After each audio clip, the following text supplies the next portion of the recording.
안녕하세요. 칠순이 코앞인 평범한 60대 후반 여자입니다. 인생의 갖은 풍파를 겪다 보니까 어느덧 삭신이 쑤시는 나이가 됐네요. 나이가 나이인지라 미래보다는 자꾸 지나온 과거를 생각하게 됩니다. 그때는 너무 힘들고 지쳐서 자고 일어나면 세상이 끝나 있길 바란 적도 있었답니다. 이제는 평범하게 살고 있다는 말을 할 수 있을 만큼 살게 되니까 그 지긋지긋했던 옛날이 떠오르네요. 사람이 참 간사한 것 같습니다. 그래도 지옥 같은 날들을 지나와서 그런지 지금이 너무 좋아요. 대단한 부자도 아니고 근사한 집도 차도 없지만 하루 세끼 먹으면서 마음 편한 지금이 저는 인생에서 가장 행복하답니다. 지금 제 일상은 초등학교에 입학한 큰손자 학교 이야기를 듣는 게 일상이에요. 어찌나 똘똘한지 제가 다 기특해요.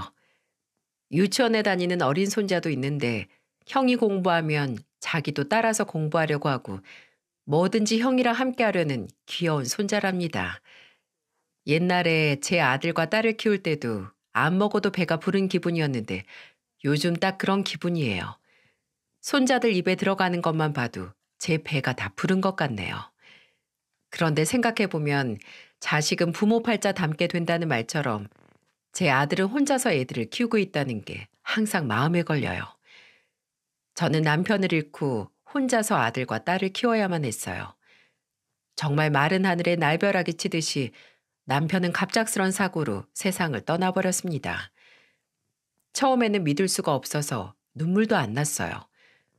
분명 아침까지만 해도 멀쩡했던 사람이 숨을 거뒀다는데 어느 누가 믿을 수 있겠습니까? 그때가 큰아들이 고등학생일 무렵이었어요. 큰아들도 미성년일 때였는데 제 옆에서 가장 힘이 돼준 아이예요.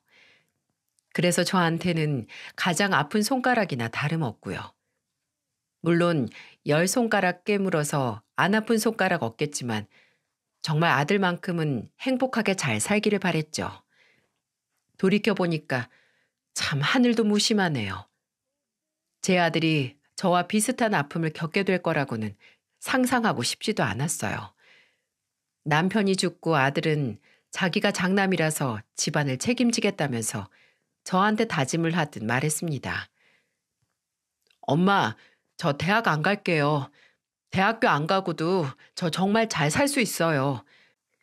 집안 신경 쓰지 말고 너 하고 싶은 대로 해. 네가 그러면 엄마가 미안해서 그래. 아니에요. 저 정말 공부를 하면 지긋지긋해요. 바로 취업해서 돈 벌고 싶어요. 나중에 여동생 대학교 간다고 하면 제가 도와주고 싶어요. 저보다 더 공부 잘하는 우리 막내 밀어줘야죠. 미안하다. 못난 엄마 만나서 네가 이런 생각이나 하게 만들고. 난 부모 자격도 없어. 그런 소리 하지 마세요. 저 엄마 덕분에 철들어서 이런 생각도 다 하는 거예요. 제 친구들은 아직도 정신 못 차렸잖아요. 전 일찍 철들어서 제 인생 살고 있는 거예요. 아들한테 너무 빨리 집안의 책임감을 만들어준 것 같아서 너무 미안했어요. 다른 집 애들은 엄마한테 대들기도 하고 용돈도 받으면서 사는데 제 아들은 빨리 돈 벌어서 나중에 여동생 학비 보태주겠다고 말하는데 제 마음이 너무 아팠습니다. 그때는 먼저 간 남편도 원망스럽고 능력도 없고 자식들한테 짐만 되는 제 자신도 싫었어요. 정말로 아들은 고등학교를 졸업하자마자 바로 공장에 취직했습니다. 큰 결심하고 취직한 아들이 기특하면서도 괜히 눈물이 앞을 가리곤 했어요. 부모라면 자식 하는 일 잘 되라고 밀어주고 싶은데 목구멍이 포도청 같은 현실이 착잡했어요. 그래도 아들은 씩씩하게 적응해 나가고 있었습니다. 아들은 정말로 집안을 책임지고 있었어요. 첫 월급이 나오던 날 다 같이 외식을 하자면서 세 식구 외식도 했었어요. 아들은 첫 월급이 뿌듯했는지 저와 막내딸에게 흰 봉투를 건네며 말했습니다. 오빠가 주는 첫 용돈, 앞으로는 이렇게 조금씩 줄 테니까 학교에서 필요한 거 다 사. 엄마도 부족하지만 제가 조금씩 챙겨드릴게요. 내가 이 돈을 어떻게 받아? 넣어두고 넣었어. 엄마, 저는 우리 가족이 풍족하지 못해도 부족하지 않게 살았으면 좋겠어요. 아들은 아빠의 빈자리를 가장 많이 느끼는 듯 했어요. 제가 아무리 남편 빈자리를 채워보겠다고 열심히 벌어도 부족함을 어쩔 수가 없더라고요. 그래서 괜히 제가 아들에게 짐을 준 것 같았죠. 아들은 누가 시키지 않았는데도 착실하게 저금도 있어요. 어린 나이에 갑자기 돈을 벌면 사고 싶은 것도 먹고 싶은 것도 많았을 텐데 아들은 오로지 돈 모으는 일에만 혈안이 되어 있었어요. 왜 그렇게 돈을 모으나 싶었는데 다 막내딸 때문이었죠. 자기는 대학을 못 갔지만 막내 여동생은 대학교에 꼭 입학시키고 싶다면서 아들이 입버릇처럼 말했습니다. 세상에 이런 아들이 또 있을까요? 저는 아들이 막내 여동생 생각하는 마음이 기특하다가도 사실은 대학교에 가고 싶었을지 모를 아들의 마음이 느껴졌어요. 게다가 아들은 집안의 생활비까지 보태면서도 정작 본인한테는 아끼고 아꼈습니다. 이런 모습을 대견하다고 해야 할까요? 저는 그때 아들이 생활비를 주는 날이면 마음이 너무 아파서 한밤에 혼자 눈물도 많이 흘렸네요. 제가 너무 무능해서 아들이 고생하는 것 같았죠. 그래도 아들 덕분에 똑똑했던 막내딸은 대학교에 입학할 수 있었습니다. 막내딸은 대학교 합격증을 보여주면서 눈물을 흘렸어요. 나 대학교 합격했어. 다 오빠 덕분이야. 나 정말 열심히 공부해서 오빠처럼 살게. 너는 나처럼 살지 말고 돈 벌어서 너만 잘 챙겨. 집안일은 이 오빠가 있잖아. 내가 나중에 다 갚을게. 오빠도 이제 오빠 인생 살아. 우리 가족 잘 살면 그게 내 인생이지. 우리 막내 자랑스럽다. 유난히 공부를 잘했던 막내딸은 아들의 도움으로 수도권에 있는 대학에 입학할 수 있었습니다. 제가 남편 복은 없어도 자식 복은 있었던 것 같아요. 남매가 우애 깊게 서로 의지하고 도와주면서 사는 걸 보니 마음이 놓이더라고요. 이 험한 세상에 가족이라도 힘이 되어주니까 얼마나 든든하겠습니까? 제가 살아보니까 핏줄만큼 든든한 게 없는 것 같아요. 그렇게 아들은 정말로 막내딸 등록금을 보태줬습니다. 그 덕분에 막내딸은 별탈 없이 학교를 무사히 졸업할 수 있었어요.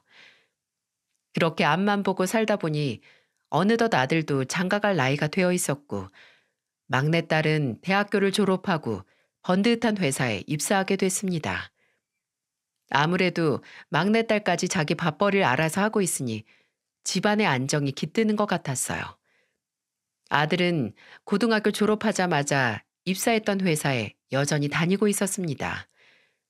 처음에는 아들이 공장에 취업한다고 했을 때 얼마 못 다니는 건 아닌가 했는데 아들이 잘 다니는 걸 보니 기특하더군요. 참, 아직도 제 아들을 보면 양가 감정이 듭니다. 기특했다가 마음이 짠했다가 참 눈물이 흐르는 자식이에요. 어느새 장가갈 나이가 된 아들은 30 초반에 참한 여자를 데리고 집에 와서는 결혼할 사람이라면서 인사를 시켰어요. 어린이집 선생님이었던 전 며느리는 첫인상이 새초롬하고 예쁘장했습니다. 집안을 다 뒤집어 놓게 될 사람인지도 모르고 두 손을 붙들고 눈물로 환영했었네요. 인생은 참 한치 앞을 모른다지만 제 인생만 유독 어디로 튈지 모르는 공 같았습니다.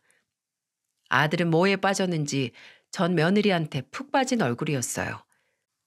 그때는 전 며느리가 첫인상도 좋았고 싹싹하기까지 해서 큰 어색함 없이 막내딸과도 잘 지내더군요. 성격도 활발하고 부침성도 좋아서 저는 집안에 아들만한 딸이 생긴 기분이었어요. 아무래도 처음 온 시댁이 낯설 텐데도 주방에 있는 저를 보고는 주방까지 와서 저를 도우며 말했습니다. 그동안 영철 씨가 어머님 반찬이 세상에서 제일 맛있다고 하도 자랑을 해서요. 저도 어머님 손맛 어깨 넘어 배우러 왔어요. 우리 영철이가 그런 말을 했어요? 아유, 뭐 배울 게 있나. 그냥 잘 먹고 가요. 며느리도 안 알려주는 1급 비밀 같은 건 아니죠? 저 좀 알려주세요. 물론 어머님 손맛을 못 따라가겠지만 저 뭐든 다 잘 배우고 잘 해낼 수 있어요. 저는 싹싹하게 말하는 전 며느리가 예뻐 보였어요. 제가 뭘 하면 옆에서 제잘거리면서 떠들고 웃는 모습이 여고생처럼 보일 정도였죠. 그렇게 처음 인사 온 전 며느리와 금세 가까워졌습니다. 그 후 전 며느리는 큰아들이 없어도 혼자서 종종 저희 집에 놀러 오곤 했어요. 자주 봐야 정이 든다면서 같이 밥도 먹고 커피도 한 잔씩 마셨습니다. 그러다 보면 아들이 퇴근하고 집에 올 시간이었어요. 아들은 제가 전 며느리와 함께 있는 모습을 보면 한박 웃음을 짓곤 했습니다. 아무래도 결혼을 생각하고 있는 사이라서 더 그랬던 것 같아요.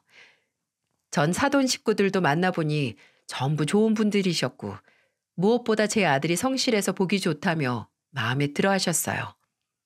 그렇게 아들과 전 며느리는 별 문제 없이 결혼을 하고 가정을 꾸릴 수 있었습니다. 그때 저는 그동안 아들이 저에게 준 용돈과 생활비에 보태라고 준 돈을 조금씩 모아서 아들 장가 갈 때 줬습니다. 제가 어떻게 아들이 벌어온 돈을 쉽게 쓸 수 있었겠습니까? 그렇게 큰 돈은 아니었지만 아들은 제가 그동안 돈을 안 쓰고 모았다는 사실에 눈물을 흘리더라고요. 아들은 울면서 손주 낳고 잘 사는 모습 보여주며 효도하겠다고 저를 안아줬어요. 자식 결혼시킬 때 부모는 가장 심정이 복잡해진다고 하던데 참 만감이 교차하더군요. 그저 자식만 행복하게 살 수 있다면 저는 뭐든 다 할 수 있었어요. 아들은 결혼 후 첫째 아들을 낳아서 키우고 있었죠. 그러다 몇 년 후 전 며느리가 둘째를 임신했을 때였습니다. 다복한 가정을 꿈꾸던 아들이 원하던 가정을 만들어가고 있다고 생각했어요. 하지만 제 아들 인생에 시련의 그림자가 소리도 없이 찾아오고 있었죠. 전 며느리가 임신 8개월 차가 됐을 때 아들이 회사에서 불의의 사고를 겪게 된 겁니다. 갑작스런 사고 소식에 저는 남편이 세상을 떠나던 날이 생각나서 허겁지겁 병원으로 달려갔어요. 아들은 오래 다녔던 공장에서 일하다가 한쪽 손이 기계에 빨려 들어가는 사고를 당한 거예요. 그때는 응급실 앞에서 제발 우리 아들 살려만 달라면서 울면서 빌었어요. 전 며느리는 만삭의 몸으로 하염없이 눈물만 흘리고 있었습니다. 그 모습이 마치 제 옛날 모습 같아서 전 며느리의 손을 잡아주면서 아들이 무사하기만을 빌었어요.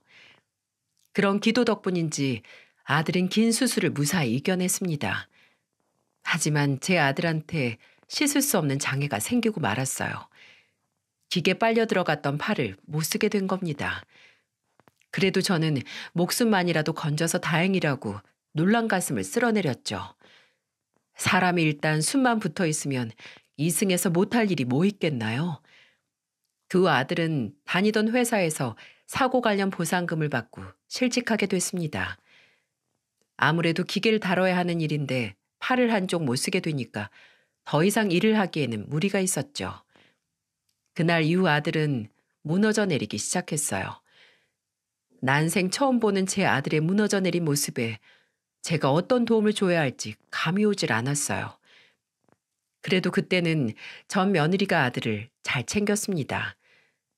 당장 일자리도 잃고 한쪽 손도 못 쓰게 된 아들은 좌절감에 빠져서 정신을 못 차렸어요. 그때 전 며느리는 울기만 하는 아들 옆에서 아들을 다독이며 이렇게 말했습니다. 당신 일어나. 이렇게 울고만 있는다고 해결될 게 아니잖아. 내가 지금 뭘 할 수 있는데 나는 이제 할 수 있는 게 없다고. 저는 만삭의 몸으로 아들을 다독이는 전 며느리가 안쓰러워서 전 며느리를 내보내고 제가 아들을 달래려고 했어요. 전 며느리는 제가 오자 자리를 피해줬고 저는 그렇게 누워서 울고만 있는 아들을 다독이며 말했어요. 아들 일어나. 지금 이런다고 달라지는 거 없어. 너 가장이야. 이렇게 누워만 있는다고 이미 벌어진 일이 다시 없던 일 되는 것도 아니잖니.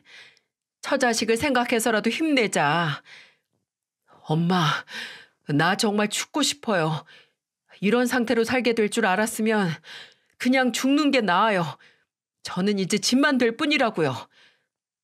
목숨 건진 것만으로도 다행으로 생각해야지. 세상에 그런 말이 어딨어.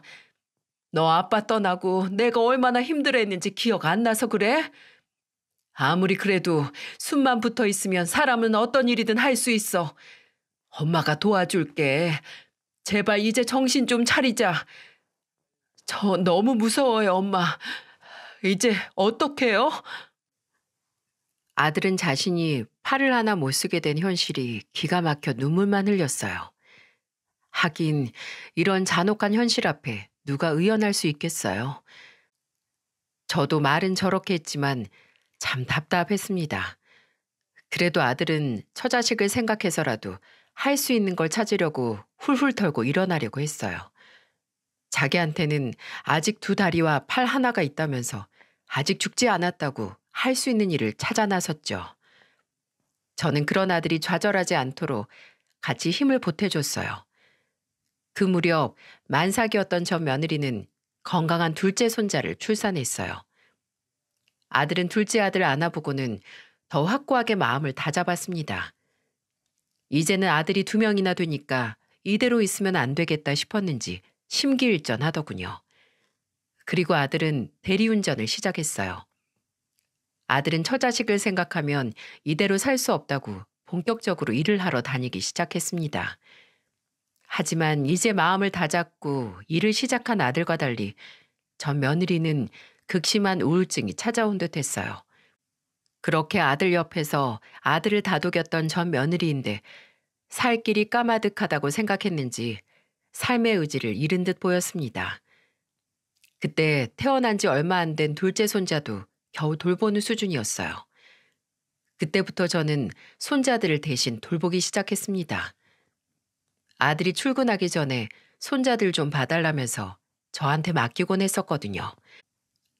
전 며느리가 우울증이 와서 무기력해져 있자 아이들도 돌보지 못했어요. 그래서 아들이 전 며느리를 대신해서 아이들 챙기는 일에 솔선수범했고요.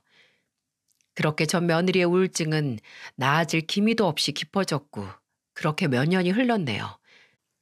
아들은 혼자서 가정을 책임지려고 고군분투였어요.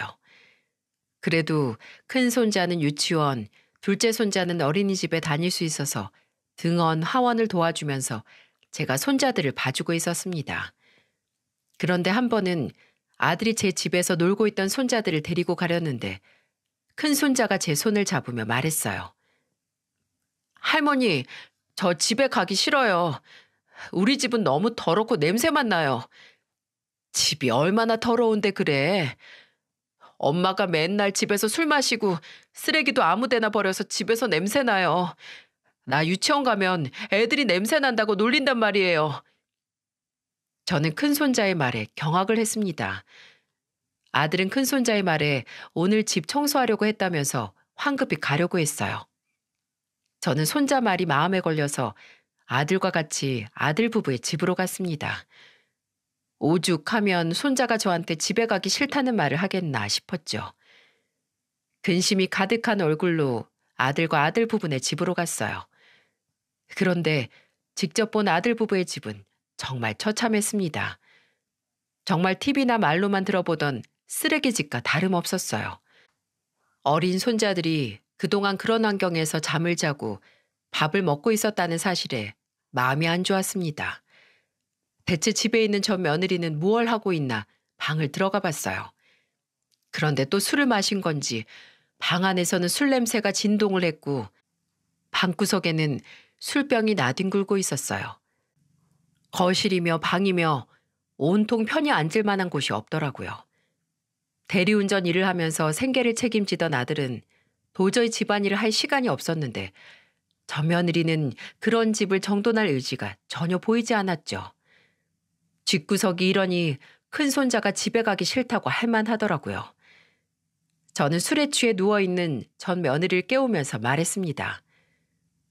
넌 술을 얼마나 마셨길래 방에서 술 냄새가 진동을 하는 거야? 제가 술이 없으면 잠을 잘 수도 없고 숨을 쉴 수도 없는데 술도 못 마시면 제가 어떻게 살아요? 정신 차려. 애들도 오고 남편도 왔는데 집에서 이렇게 술에 떡이 되어 있으면 어떡해? 아, 그 아무짝에 쓸모없는 남편 오셨구나.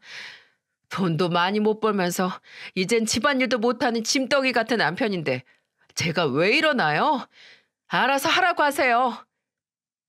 저는 전 며느리의 말에 머리털이 쭈뼛서는 기분이었습니다.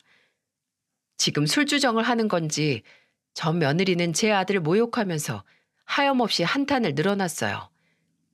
그래도 살아보겠다고 밤낮으로 운전을 하면서 다니는 아들인데 이렇게 말해도 되는 건가요? 그때까지만 해도 전 며느리는 이런 사람이 아니었는데 대체 왜 이렇게 변했을까 싶었습니다. 거실에 있던 제 아들도 술주정처럼 막말을 내뱉는 전 며느리의 말을 들었는지 손자들을 데리고 밖으로 나가려고 했어요. 그 순간 화가 나서 저는 전 며느리를 보며 쏘아붙이며 말했습니다. 당장 정신 못 차려? 어린애들을 둘이나 키우고 있으면 이렇게 술만 마시고 누워만 있으면 안 되는 거지. 세상 끝난 사람처럼 왜 이러고 있어? 어머님, 저 사람 다친 순간부터 세상이 끝난 거예요. 어머님 같으면 저런 사람이랑 살 수 있으세요? 어머님은 자식이니까 그렇지. 저는 무슨 죄예요? 팔자 사나운 사람 만나서 제 인생도 꼬였다고요. 뭐? 팔자가 꼬여? 사고야 어쩔 수 없다 쳐도 그 이후에는 둘이 힘을 합쳐야 될 거 아니야. 당장 일어나, 당장. 한 번만 더 애들 앞에서 취한 모습 보여봐. 그때는 내가 못 참어. 저는 전 며느리를 다그치며 말했어요. 대체 왜 이렇게 망가졌나 싶었습니다. 그래도 아들을 다독이던 전 며느리인데 그놈의 돈이 뭐라고 이렇게 됐을까요? 돈이야 있다가도 없고 없다가도 있는 거 아닌가요? 저는 그동안 아들이 살아오던 인생 방식을 보면 충분히 어려움을 이겨낼 만한 사람이라고 믿어 의심치 않았어요. 여동생 학비 챙겨가면서 살던 아들이었습니다. 그런데 전 며느리는 그런 아들 무시하면서도 아들이 힘들게 벌어온 돈을 집에서 펑펑 써대기 시작했어요. 아들 부부의 난장판 같은 집을 직접 본 이후로는 시간이 되면 아들네 집을 자주 들렸습니다. 그런데 제가 전 며느리한테 한 소리를 하고 나면 좀 달라질 줄 알았어요. 술은 좀 덜 마시는 것 같았는데 집에서 배달 음식만 먹는 건 그대로였습니다. 요즘 배달 음식 시켜보면 아시겠지만 쓰레기 정말 많이 나오잖아요. 전 며느리는 배달 음식만 먹으면서도 분리수거도 할 줄 몰랐어요. 주방 쪽으로 있던 베란다를 보면 쓰레기가 산처럼 쌓여 있었습니다. 아들이 나갈 때마다 버려도 소용없다고 할 정도였어요. 집구석에서 배달 음식만 먹으면서 쓰레기만 쌓아놓고 있으니 집에서 냄새가 안 날래야 안 날 수가 없더라고요. 그 더러운 집 거실 구석에서 놀고 있는 손자들을 보니까 더 제가 가만히 있을 수가 없었어요. 게다가 손자들은 저만 보면 배고프다며 우는 소리를 했어요. 그런데도 자기 자식들이 뭘 하는지도 관심도 없고 그저 거실에 누워서 TV만 보면서 낄낄거리는 전 며느리를 보자 화가 나기도 하고 답답했습니다. 저는 우선 집안을 치워야겠다고 생각했어요. 그래서 저는 누워있는 전 며느리를 일으키며 소리쳤어요. 일어나! 하루 종일 먹었던 거라도 치워! 이걸 다 어떻게 치워요? 돈만 있었어도 이사 가면 그만인데. 어쩜 이렇게 집구석에 돈이 없는지. 어머님, 저는요. 아무리 없는 집이라 해도 이렇게 돈 한 푼 없는 집인 줄은 몰랐어요. 뭐야?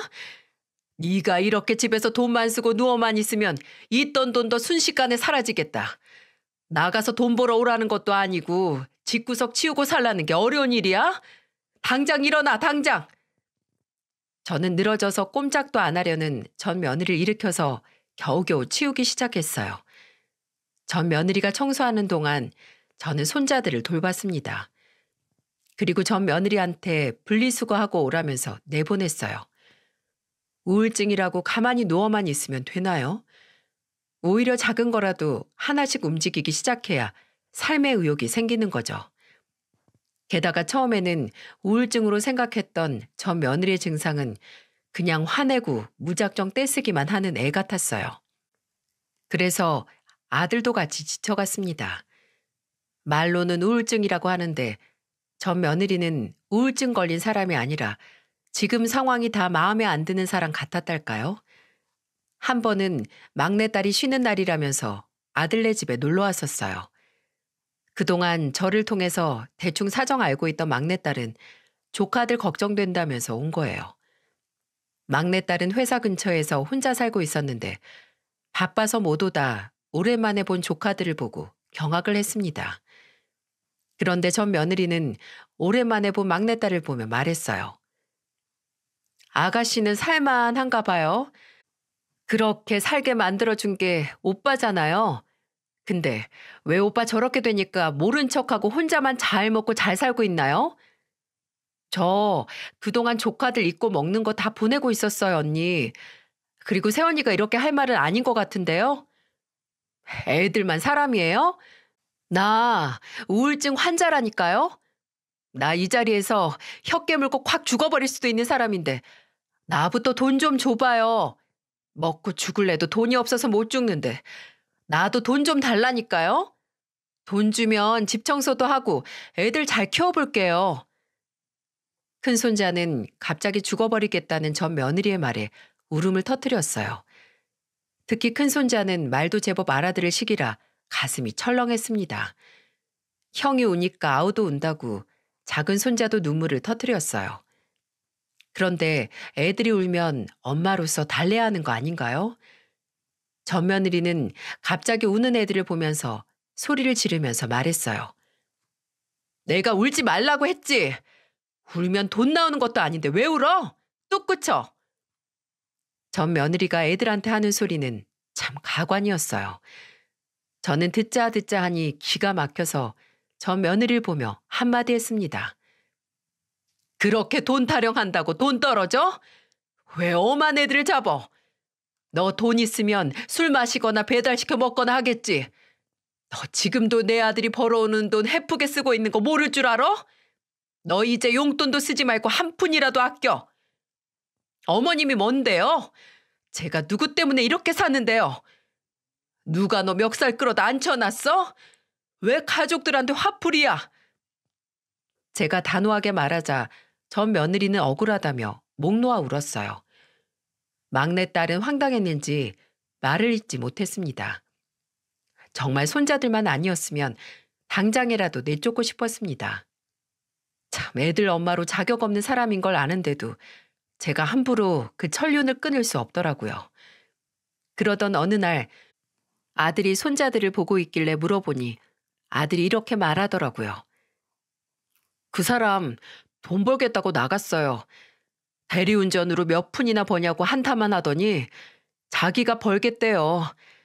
차라리 그렇게 나가 있는 게 나아요. 정말 저도 답답해서 더는 못 살겠어요. 그런데 그렇게 돈 타령하던 전 며느리는 자기가 돈 벌겠다면서 큰 소리를 치고 나간 후부터 아들 부부 사이에는 새로운 문제가 생기기 시작했습니다. 이상하게 전 며느리가 이틀씩 집에 안 들어오기도 하고 밤늦게 집에 들어오기 시작하는 거예요. 처음에는 답답해서 아들한테 뭐 하고 다니는지 알아봐야 되는 거 아니냐고 했어요. 하지만 아들은 포기한 듯 그냥 나가서 자기 할 일 하게 두는 게 낫다면서 말하더군요. 하지만 아무리 봐도 이상했어요. 애가 둘 있는 여자 옷들 치고는 빨래통에 짧은 치마와 속살이 다 비치는 얇은 브라우스들이 있는 거예요. 대체 밖에서 뭘 하고 다니는지 답답했죠. 그런데 이상한 건 또 있었어요. 제 아들이 70kg쯤 되는 정상 체중이었는데 갑자기 살이 쏙쏙 빠지고 있는 거예요. 게다가 손자들도 배고프다는 말이 입에서 떠나질 않았고요. 아들은 말라가고 손자들은 배고프다는 말만 하는데 뭔가 잘못됐구나 싶었습니다. 저는 아들을 붙들고 물어봤어요. 대체 왜 그래?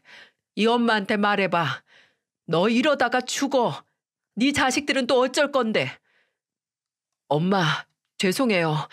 묻지 마세요. 제가 잘 해결해 볼게요. 너무 죄송해요.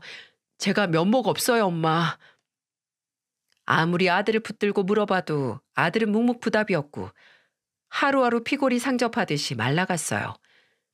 저만 보면 울기만 하는 아들을 보니까 가슴이 찢기는 듯 했습니다. 그런데 무슨 아들 에너지를 전 며느리가 뺏어가기라도 하는 것처럼 전 며느리는 화장도 짙어지고 옷도 더 화려해졌어요. 저는 전 며느리를 추궁하며 물었습니다. 요즘 뭐 하고 다니길래 애 엄마 옷차림이 그게 뭐냐? 너 조금만 숙여도 뒤에 다 보여. 신경 끄세요. 보이라고 입는 치마예요. 정신 나갔구나 너. 내 아들은 왜 저렇게 말라가는데. 대체 애들도 안 보고 남편은 피골이 상접하고 있는데 너는 뭐 하는 애야? 아, 귀찮아 정말. 혹시 심심하세요? 왜 맨날 아들 집을 왔다 갔다 하세요? 대체 언제까지 치마폭에 아들 감사 지키려고 그러세요? 내가 잘 살면 오겠어? 손자들은 배고프다고 울지. 집에 가기 싫다고 더럽다고 하지.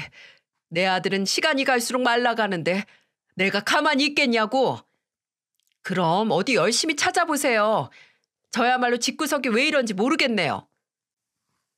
전 며느리는 제 추궁에도 아랑곳하지 않았어요. 정말 환장할 노릇이었습니다. 그래서 한동안 아들 집을 오고 가면서 아들을 예의주시했는데 아들 상태는 점점 이상해졌어요. 한 번은 아들 얼굴에 누가 봐도 손톱 자국으로 핥힌 자국이 있는 거예요. 그래서 제가 얼굴이 왜 그러냐고 묻자 아들은 제발 모른 척 해달라며 울었습니다. 정말 속이 갑갑했어요. 전 며느리가 밖에서 돈을 벌기 시작하면서 아들은 집에서 손자들과 있었죠. 전 며느리가 밖에 나가는 것도 못하게 하는 것 같았습니다. 아들이 마치 귀신에라도 홀린 사람처럼 전 며느리 말에 그대로 복종하고 있었어요. 저는 그런 아들이 답답해서 등을 내리치면서 정신을 차리라며 소리쳤습니다. 그런데 아들이 심하게 아파하는 거예요. 다 늙은 제가 아들 등을 내리치면 얼마나 세게 쳤었겠어요? 너무 이상해서 저는 아들 윗도리를 들어서 등을 봤어요. 아들 등을 본 저는 온몸에 피가 식는 것 같았습니다. 저는 오늘이야말로 이 사태를 제대로 알아야겠다 싶어서 아들을 추궁하며 물었어요. 몸이 왜 이래? 얼굴에는 핥힌 자국에다가 등은 온통 멍투성인데 나보고 지금 가만히 있으라는 말이 나와? 당장 말해. 대체 왜 이러는데? 엄마 미쳐 죽는 꼴 보고 싶어서 그러는 거야? 엄마, 저 정말 못 살겠어요. 이거 제가 찍은 건데 좀 봐주세요. 저 이제 더는 못 버틸 것 같아요. 제가 아들을 다그치며 묻자 아들은 핸드폰을 열어서 영상을 하나 보여줬어요. 아들이 직접 찍은 듯한 영상을 보자 저는 정말 기가 찼습니다. 영상에는 아들이 불편한 몸으로 집을 정리해 보려고 움직이는 게 보였어요. 그런데 아들이 실수로 바닥에 떨어져 있던 전 며느리 치마를 밟자 갑자기 전 며느리가 아들을 때리는 거예요. 정말 전 며느리는 손을 뻗어서 닿는 곳은 전부 때리고 있었어요. 영상 속 아들은 몸을 숨기며 피해보려 했지만 전 며느리는 끝까지 쫓아가서 아들을 때렸습니다. 진짜로 제 눈으로 보고도 믿기지 않았습니다. 핸드폰 영상 속 아들은 전 며느리한테 구타를 당하고 있었어요. 저는 그때 눈물도 안 나고 그냥 머리부터 발끝까지 피가 멈춘 기분이었는데 마침 전 며느리가 문을 열고 집에 들어오더군요. 짙은 화장에 높은 힐, 그리고 또 어김없이 짧은 치마를 입고 경박스럽게 껌을 쫙쫙 씹으며 들어오는 게 보였어요. 그때 저는 너 잘 걸렸다 하는 심정으로 전 며느리한테 달려들었습니다. 그리고는 전 며느리 머리채를 잡고 흔들며 소리 질렀어요. 네가 감히 내 아들을 가지고 놀아? 내 아들한테 손찌검하고 너는 잘 살 줄 알았어? 내가 너 사람처럼 못 살게 만들어주마. 아주 오늘 너 잘 걸렸어. 왜 이래요? 어머님 아들이 못난 걸 왜 절 탓하세요? 아직도 정신 못 차리고 뚫린 입이라고 함부로 말하네. 저는 너무 화가 나서 그날 전 며느리 반 죽여놓겠다는 심정으로 머리채를 잡고 안 났습니다. 그 순간 소리 지르면서 살려달라는 전 며느리의 외침에도 아랑곳 않고 며느리 허리를 다리로 걷어찼어요. 남편 죽고 아내 본 일이 없어서 저는 소나기 힘이 좀 센 편이었거든요. 한 번 쥐어잡은 전 며느리 머리채를 절대 놓치지 않고 정신 못 차리게 흔들었더니 사족을 못 쓰더군요. 전 며느리는 제가 눈이 돌아서 계속 때리자 이러다 죽겠다 싶었는지 집을 나갔어요. 아들은 갑자기 벌어진 상황에 뼈가 앙상한 팔로 저를 말려보려 했지만 역부족이었고요. 그때 제 아들의 몸무게가 55kg였어요. 그야말로 피골이 상접한 아들이 있는데 제가 못할 게 뭐가 있겠나요? 몸도 불편하고 깡마른 아들 때릴 곳이 어디 있다고 때립니까? 때리길. 그런데 그렇게 집을 나간 저 며느리는 다시 돌아올 생각을 안 하는 겁니다. 다시 들어오면 가만 안 두려고 집에서 기다리는데 전 며느리는 돌아오지 않았어요. 아들은 전 며느리 그냥 죽었다 생각하고 찾지 말라면서 말리더군요. 그래도 전 마지막 의심이 드는 부분들을 제대로 알아보고 싶었습니다. 한동안 전 며느리 차림새는 누가 봐도 의심스러울 만했거든요. 그래서 저는 전 며느리 뒤를 캐기 시작했어요. 그러자 놀라운 사실을 알게 됐습니다. 그동안 전 며느리는 노래방 도우미로 일하고 있던 거예요. 그러면서 제 아들을 그렇게 쥐잡듯 잡고 살았다니 기가 막힐만 했어요. 그런데 그때 전 며느리가 어떻게 문자를 남겼는 줄 아세요? 저한테 두드려 맞고 도망 나간 저 며느리가 이렇게 문자를 보냈더군요. 저 다른 남자 아이 임신했으니까 찾지 마세요. 애들은 어머님 손자니까 어머님이 키우세요.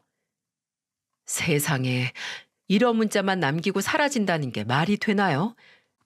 애가 둘이나 있는 여자가 노래방 도우미로 일하고 있던 것도 기가 막힌데 다른 남자애를 임신했으니 찾지 말라뇨. 정말 개념이 상실한 사람 아닙니까? 저는 가만히 있을 수 없었어요.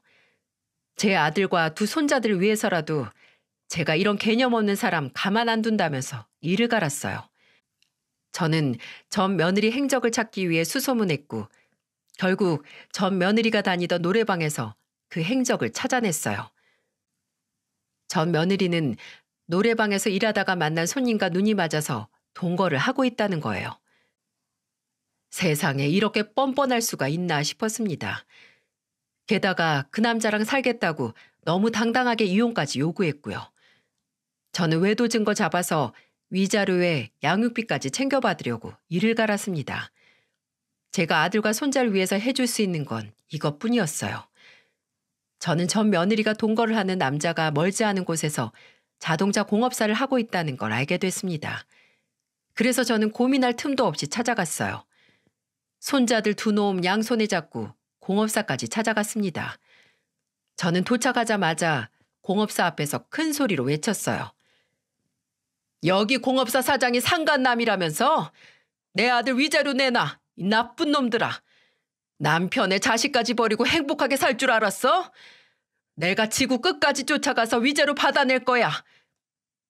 저는 공업사 앞에서 고래고래 소리 질렀고 근처에 있던 사람들이 전부 나와서 저를 봤습니다. 공업사 사장은 당황한 듯 저를 보며 무슨 일이냐고 물었고 저는 전 며느리에 대해 말했어요. 그러자 그 남자는 보는 눈도 많으니 따로 이야기하자며 저를 사무실로 데리고 가더군요. 얼떨결에 손자들도 같이 들어갔는데 아이들이 들을까 봐 다른 직원에게 애들을 부탁했어요. 그리고 저는 전 며느리와 바람을 피는 그 남자를 보며 진지한 목소리로 말했습니다. 지금 동거 중인 여자, 애 딸린 유부녀인 거 알고 만나는 거예요? 무슨 그런 말을 하세요? 유부녀라뇨? 그 사람 유부녀 아니에요. 저한테 결혼 안 했다고 말했어요. 저는 정말 몰랐어요. 결혼을 안 했다고요? 그럼 제 아들이랑 살던 여자가 귀신인가 봅니다. 손자들은 분명 엄마라고 부르는데 애가 없었다고 하니까 황당하네요. 저는 아무것도 모르는 그 남자 앞에 전 며느리와 아들 손자가 있는 가족 사진을 내밀어 보여줬어요. 그런데 그 남자는 정말 아무것도 몰랐는지 토끼 눈을 하고 보는 거예요. 정말 간도 크구나 싶었습니다. 자초지종을 들어보니 이 남자도 잘못 걸린 거였어요. 전 며느리는 노래방에서 손님으로 만난 남자한테 처녀인 척 접근해서 꼬신 거였습니다. 자동차 공업사 운영하면서 돈도 있는 남자 같으니까 아예 작정하고 꼬신 거였어요. 그 남자는 정말 유부녀인 줄 몰랐고 현재는 그냥 임신했다길래 동거 중이라면서 해명했습니다. 그때 누군가 다급하게 사무실 문을 열고 들어왔어요. 문자 남기고 도망갔던 전 며느리였죠. 저는 전 며느리 얼굴을 보자 기가 막혀서 비아냥거리며 큰 소리로 외쳤습니다. 남편이랑 자식 버리고 팔자 펴보려고 작정한 정신 나간 여자가 여기 있었네. 문자 하나 딸랑 남기고 도망갈 땐 언제고 내가 이렇게 나올 줄은 몰랐지. 내 아들 인생 망치고 너는 잘 살 줄 알았냐? 어머님, 왜 그러세요? 일단 나가세요. 저랑 얘기해요. 뭘 얘기해? 그동안 너한테 기회를 얼마나 많이 줬는데. 저랑 합의해요. 제가 원하는 대로 다 해드릴게요. 제발요. 내가 너 같은 년이랑 합의 보려고 여기까지 온 줄 알아? 나는 네 인생도 나락으로 떨어지는 거 보고 말 거야. 저한테 매달리면서 제발 그만하라면서 매달리는 전 며느리를 바닥에 패대기를 쳤어요. 그러자 바닥에 주저앉아 울더군요. 정말로 어이가 없었습니다. 옆에 있던 공업사 사장은 상황을 파악하고 저를 말렸어요. 그리고 몰랐던 부분에 대해 대신 사과를 했습니다. 그리고는 제게 위자료 명목으로 2천만 원을 주며 말했어요. 저는 정말 아무것도 몰랐어요. 저 여자랑 노래방에서 만나서 정말 몰랐어요. 제가 위자료로 2천만 원 정도 드릴게요. 몰랐던 것도 죄라면 죄니까 사죄드립니다. 그러니까 제발 공업사 찾아오지 말아주세요. 저도 동네 장사하는 사람인데 소문나면 정말 끝장이에요. 그럼 조건이 있어. 저 파렴치한 개념 없는 여자랑 결혼하지도 말고 같이 살지도 마. 저 사실 저 여자가 내 아이 가졌다는 말도 안 믿어요. 그냥 자꾸 우기니까 애 태어나면 검사부터 해보려고 했어요. 근데 이제 알았어요. 정말 제 애가 아니라는 거 알았으니까 절대 결혼 안 할게요. 당장 집에서도 나가라고 할게요. 한 입으로 두 말하면 나 또 올 거니까 지금 한 말 꼭 다 지켜요. 네, 그러니까 제발 공업사만 오지 말아주세요. 저는 제발 공업사에 오지 말라며 외치던 남자를 보며 안 오기로 약속했습니다. 그리고는 바닥에 주저앉아 오는 전 며느리를 보면서 그 남자는 이렇게 말했어요. 인생 시궁창까지 망하려면 혼자 망해야지. 왜 잘 살던 나까지 망치려고 달려들어? 2번 다시 여기 오지도 말고 지금 그 뱃속아이 내 아닌 거 다시 한번 알았으니까 당장 지금 집에서도 짐 챙겨서 나가. 그렇게 전 며느리는 팔자 바꿔보려고 작정했던 남자한테 제대로 차이고 말았어요. 그제야 저는 맺혔던 한이 다 풀리는 것 같았습니다. 저는 그날 공업사에서 한바탕 뒤집어 놓고 손자들을 데리고 돌아왔어요. 그러자 집에 있던 아들은 저를 보고는 울더군요. 죄송해요. 평생 전 엄마한테 짐만 되는 것 같아요. 짐은 무슨 짐이야. 우리 아들 덕에 나는 남편 없이도 이렇게 잘 살았는데 그런 소리 하지도 마.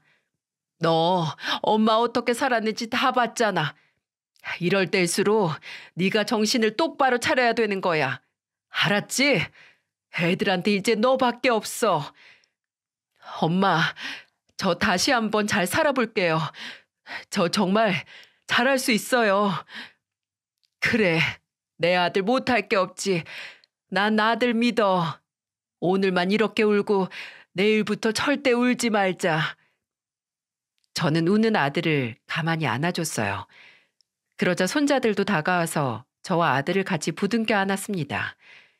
이제야 가정의 평안함이 깃드는 것 같았습니다.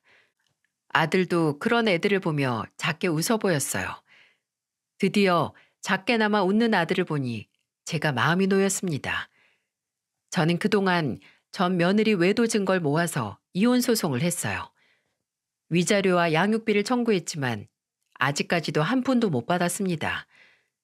들리는 소문으로는 그때 공업사 사장과 헤어지고 아이를 지웠다는 말을 들었어요.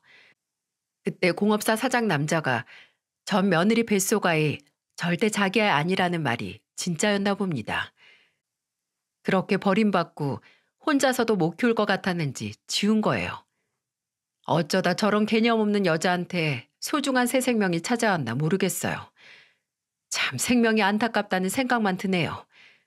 지금은 어디서 죽었나 살았나 소식도 모르고 살고 있답니다. 양육비도 우선 나라에서 미리 받는 게 있어서 받고만 있고요.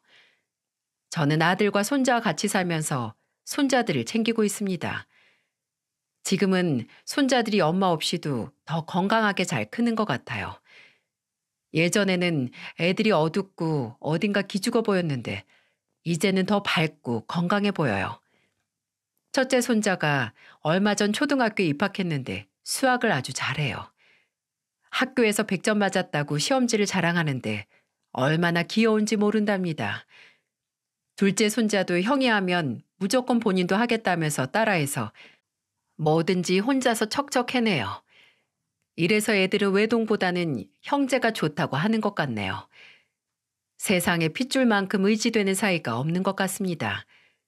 제 아들도 아들들을 생각해서 새로 일자리 알아본다고 분주해졌어요. 그래서 월급이 많진 않아도 작은 회사에 취업해서 일을 하고 있습니다. 다시 예전 몸무게인 70kg로 돌아와서 훨씬 건강해 보인답니다. 그때는 아들도 어떻게 풀어야 할지 몰라서 막막했던 문제를 돌파하고 나니까 지금은 훨씬 살만하대요. 옛말에 웃는 집에 복이 많다는 말 들어보셨나요? 요즘 저희 집에 웃음이 많아서 그런지 없던 복도 굴러오는 것 같습니다. 제 아들이 다시 회사를 다니면서 예전처럼 사는 걸 보니까 이제야 좀 사람 사는 것 같네요. 여자 한번 잘못 만나서 인생 망칠 뻔했지만 이렇게 다시 잘 살고 있어요. 아닌 것 같을 때 빨리 혹을 떼내는 것도 좋은 선택이라고 생각합니다. 제 사연 꼭 여기에 보내고 싶어서 두서없이 시작했지만 잘 다듬어져서 소개됐으면 좋겠습니다. 모두에게 희망을 드리고 싶어서 저도 큰 용기 냈어요. 그리고 기회가 된다면 제 아들이 이 사연을 듣고 조금 더 용기를 얻었으면 좋겠네요. 제가 잘 몰라서 3일에 걸쳐서 사연투부 담당자님과 통화를 많이 했습니다. 그래도 이렇게 가슴속 사연을 털어내고 나니까 속이 좀 시원해지네요. 팔자 사나운 저 같은 사람도 극복하고 사니까 부디 모든 인생에 좋은 일만 가득하길 바랄게요. 제 이야기가 희망이 된다면 정말 뜻깊을 것 같아요. 따뜻한 봄날에 새 희망과 함께 시작하길 바랄게요.